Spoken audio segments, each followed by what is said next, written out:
บายดีพี่น้องต้อนรับเข้าสู่ซอง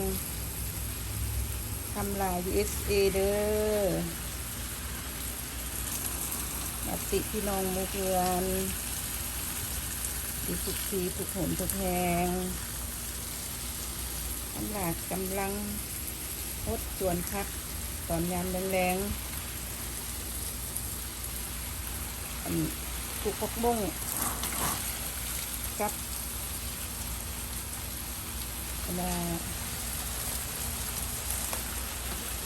ผมส่วนน้อยๆหนึ่งเด็กก็ได้เด็ดกินก็พอได้กินอยู่ปลูกปลายมันก็กินบ่ไหวมันก็แก่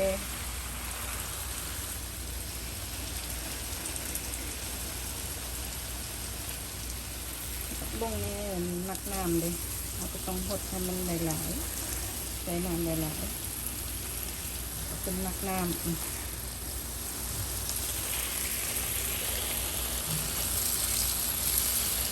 ทั้งอย่างทั้งผักบุ้งแต่ว่าจะกินมานำกันเด้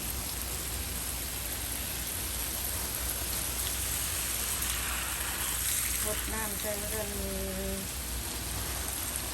ยาหันยากินน้ำปะเบิด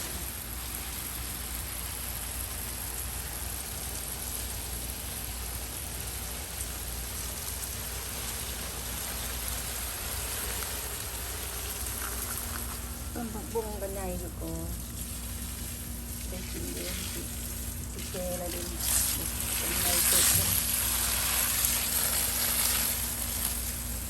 เล็กไปกินเรื่อยๆอยู่แต่ว่าก็ยังบุ้งขึ้นมาในตลอด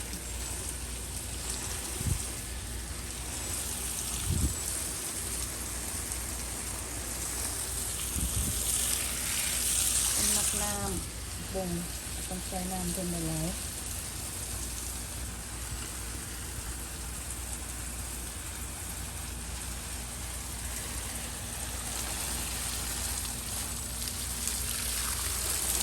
เป็นไงก็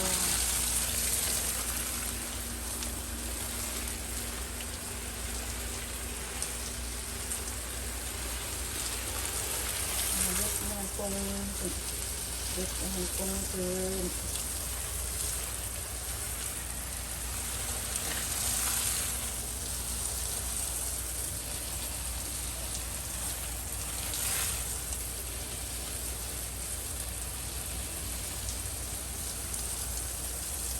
น้ำใส่จนว่าให้มัน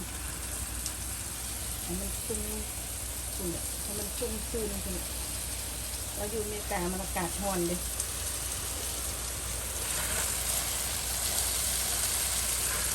มันชุ่มพอๆเลยหญ้ามันขึ้นมานำมันกระยามันอะไร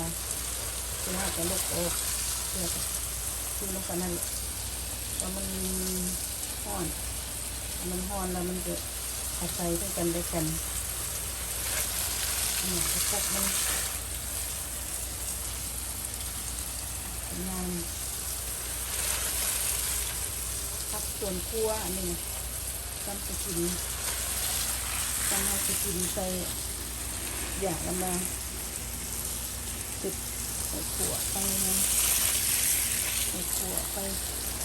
ใส่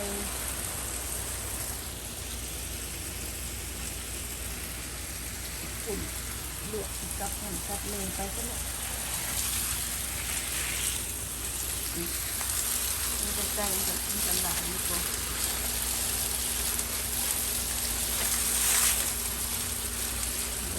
กดแต่น้ำมันเลยไปแล้วมันก็ได้ใส่ปุ๋ยเอง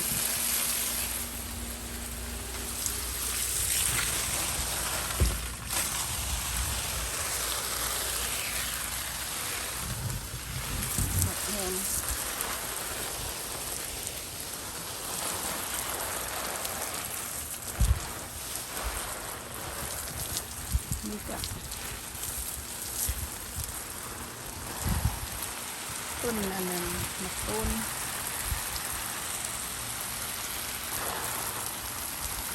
ยังงาก็เป็นใบเป็นดอก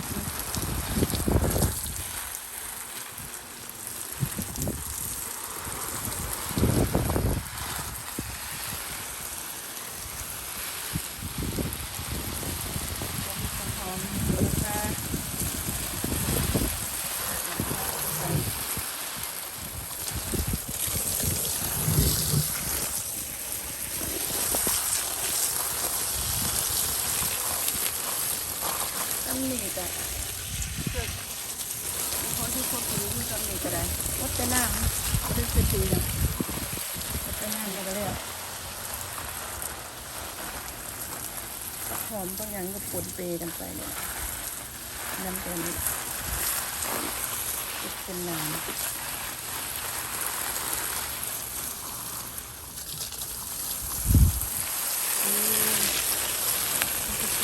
ขุ่นมันมีกลิ่นเกลือเป็นพอแล้ว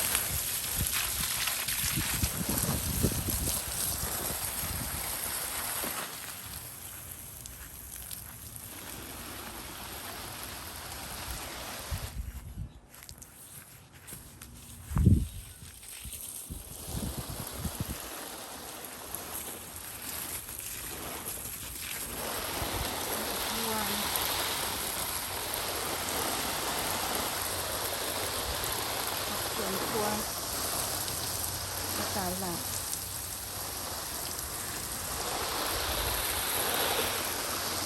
ได้หลัก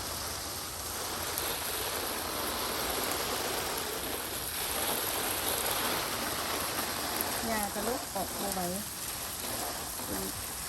กินน้ำขุ่นมาน้ำกันแล้วกระลุกออกหลายเลยหอมยังเข้าน้ำกันน้ำก็มันแดดหลายเลยอเมริกามันห่อนมันเป็นจุดเป็นจุดเป็นจุดต่อเดือนแปดห่อน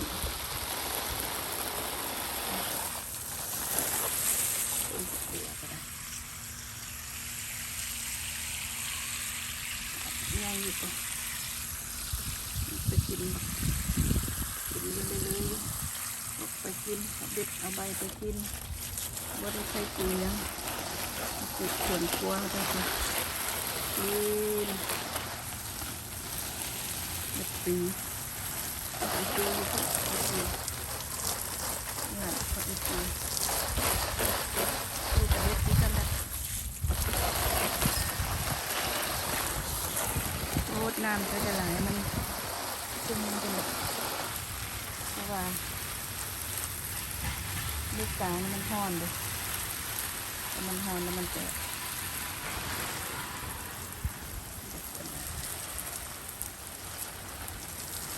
เหี่ยว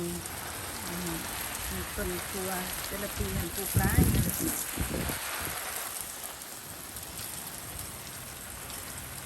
แต่ละปีปลูกลายแต่ปีนี้บ่ได้ปลูกลายกันเลยแต่ว่าสหก็เริ่มเป็นใบนะเดินเก็บผ้าเดินเก็บต่อเดินตัวจนนั้นมันก็เป็นหมากมาแล้ว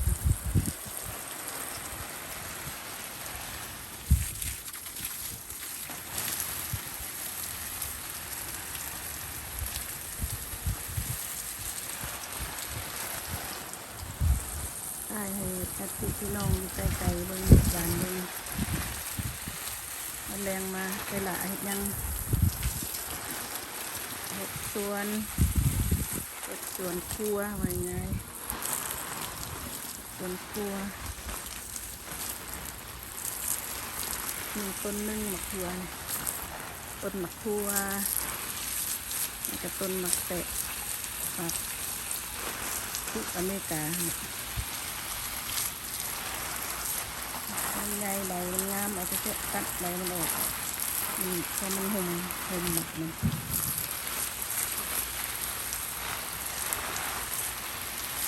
โอ้โหน้ำเป็นน้ำมันการคืนใช้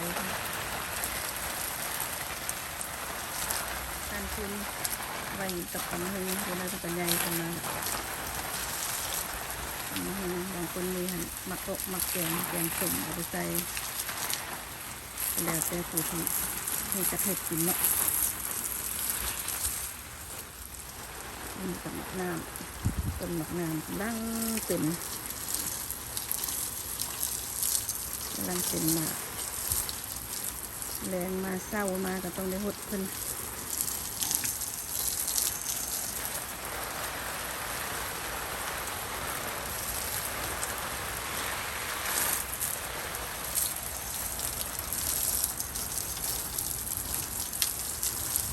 ายให้น้องให้นุ่งลูกหลานเออดูลำดูนากับปลูกป้ายสวนครัวตัวว่าจะอยู่ใส่แบบเอาดุให้มันเราก็ได้อยู่ได้กินของดี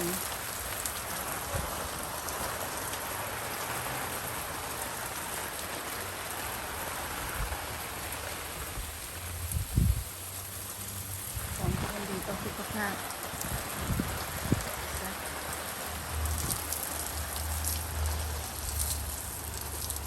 เอาถ้าเรามีเงินนั่นจะซื้อบ่ได้เด้อตัวที่มันปลอดสารพิษส่วนหลายมีแต่ตัวมีสารพิษอะอยู่นี่แห้งมีลาวเขาเห็นกะทิกะทิบางเทื่อกะทิมีอยู่ที่จะปลูกแบบปลอดสารพิษแต่จะบ่ได้ใส่สารเคมี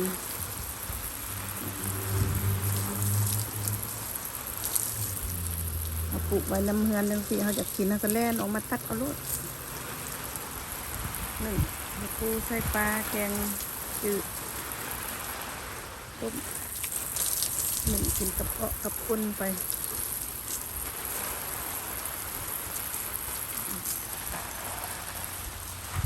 มันจะต้มกับหอม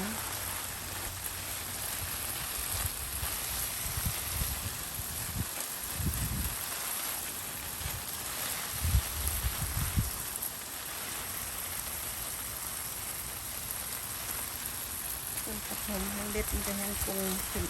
ใบขึ้นได้แต่สิ่งที่มักกินนะคะแต่ได้หลานสาวหลานมักกิน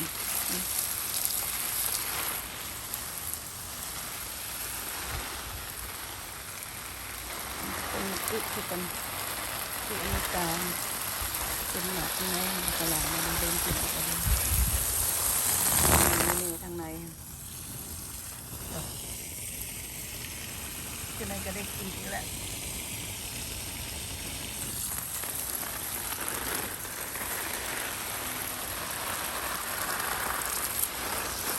มันปลอดสารพิษนั่นแหละ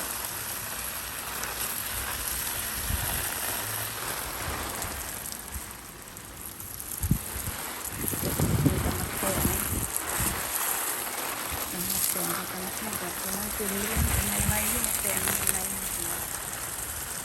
เป็นเครื่องงานแน่ก็เป็นหมักน้อยๆแน่ๆมันน้อยเป็นขยายอาจจะจำเป็นนะที่ซื้อของจะมากินจะปลูกคนรู้ว่าเขาจะเอาใส่แน่เป็นหลายเขาปลูกกินก็จะปลูกไปกินก็จะเห็ดแบบนึงเห็นไหมจะมีหลายหน่วยอยู่ก็ทางไหนพี่เป็นหน่วยทางในเห็นไหม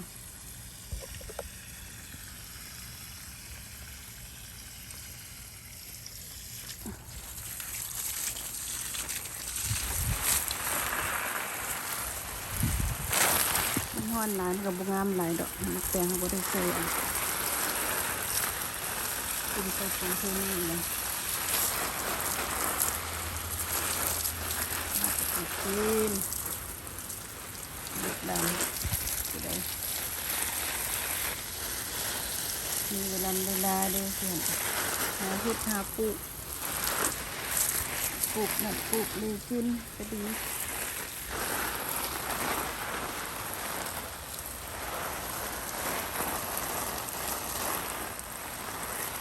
ข้างในเป็นกระต้นมะแตงข้างใน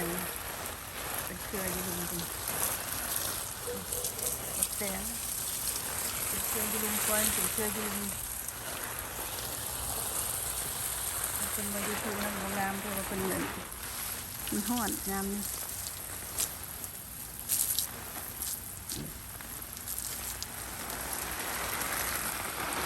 เป็นแบบอึ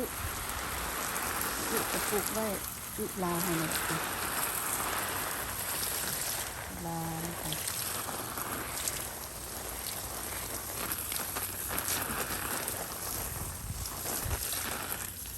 อันนี้เรา วันก็ต้องสิแหละหดขับรดน้ำหลังบ้านเป็นดูครัวกินในบ้านไปนี่ก็มีคนใช้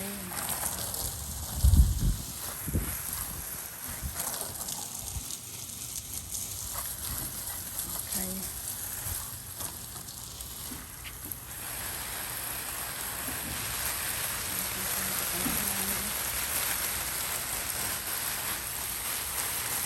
นี่คือไข่กำลังงามหัวกำลังใหญ่ผู้ใดเข้ามาแล้วก็เบิ่งแล้วก็ช่วยขอบใจเด้อช่วยกดไลค์กดแชร์ให้ช่องคำลาDSCเอาเด้อมีอย่างจะสิมาโชว์มาให้เบิ่งบ่ได้เน้นดูหลายอย่างแบบนี้เอาแบบแชร์สู่กันเบิ่งแต่บอลได้ทีเฮ็ดหยังพากันเฮ็ดหยังนั่นแหละก็ดีเด้อขอบใจทุกคนดีแฮง